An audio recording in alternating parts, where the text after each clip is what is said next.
Hi there, welcome. I'm meteorologist Emily Gracey. I'm with the National Weather Desk, giving you an update here on Idalia, which is now a tropical storm. That 5 p.m. update came out from the National Hurricane Center a short time ago. I'm going to share with you the latest information because there have been some changes not only to that strength, but also to those watches and warnings and some of the threats.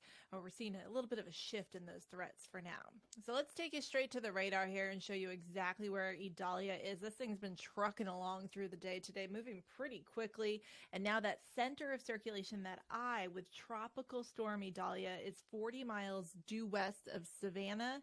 You can kind of see it here on the radar. It's also about 115 miles west-southwest of Charleston, South Carolina.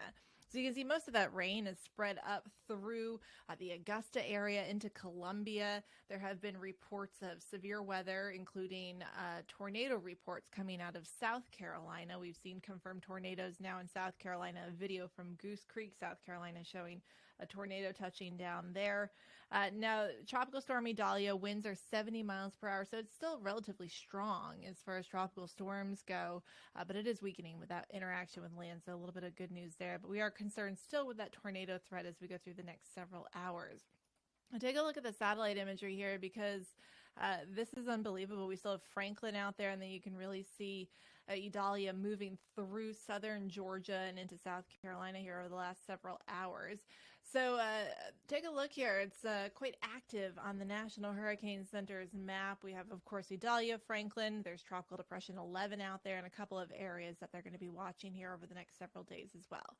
So the key message is now for Tropical Storm Idalia, we are watching that potential of flash flooding, storm surge, still a concern, but certainly not to the extent that we saw this morning as it made landfall. So about 7:45 this morning, it did make landfall as a Category 3 hurricane right through that big bend of Florida. We saw storm surge reports in the several feet. Those are still coming in here this evening, but certainly going to be devastating once we see a little bit more of the damage and the impacts that were felt there in the big bend of Florida. Here's the latest cone, although at this point the cone becoming a little less relevant. That long-term forecast, very uncertain, but now a tropical storm moving off the coast later tonight, and I really think by early tomorrow morning. Impacts no longer being felt about much of the East Coast, maybe still some lingering rain and coastal impacts there in North Carolina tomorrow morning. But there it is right there, that center moving into South Carolina over the next couple of hours. Most of the rain has been on the north side of it, though, so those bands of rain have been moving through both Georgia and South Carolina over the past several hours. There's that flash flood risk that remains for portions of Georgia up through really the Midlands of South Carolina, all the way up into the Grand Strand there, and then also eastern North Carolina, Wilmington, up to the Outer Banks. So heavy rainfall still expected in some of these areas, as you saw there on the radar. And storm surge, still a possibility. We're still talking about perhaps a couple to a few feet of storm surge. The main concern is going to be during that high tide this evening. We have that full moon tonight.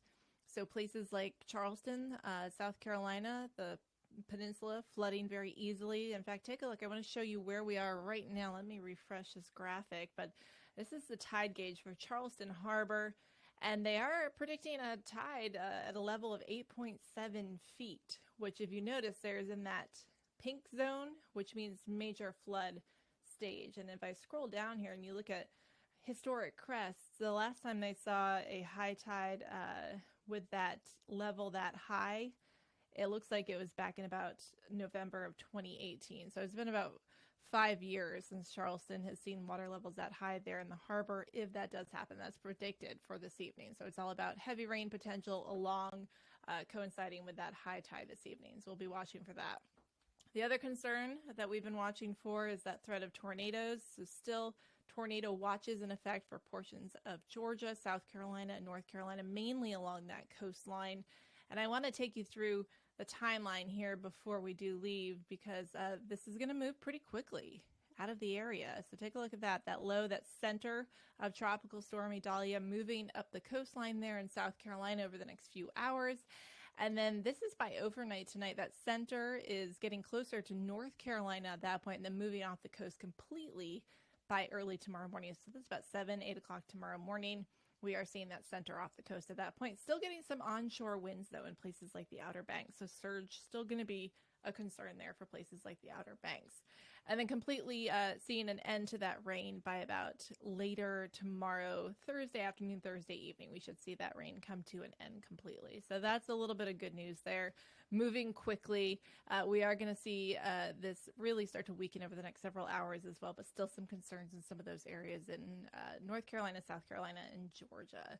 So stay safe. We'll continue to bring these updates to you, but now the latest here, Idalia, a tropical storm. Those winds are now 70 miles per hour, and it is moving pretty quickly through South Carolina over the next several hours. Stay safe.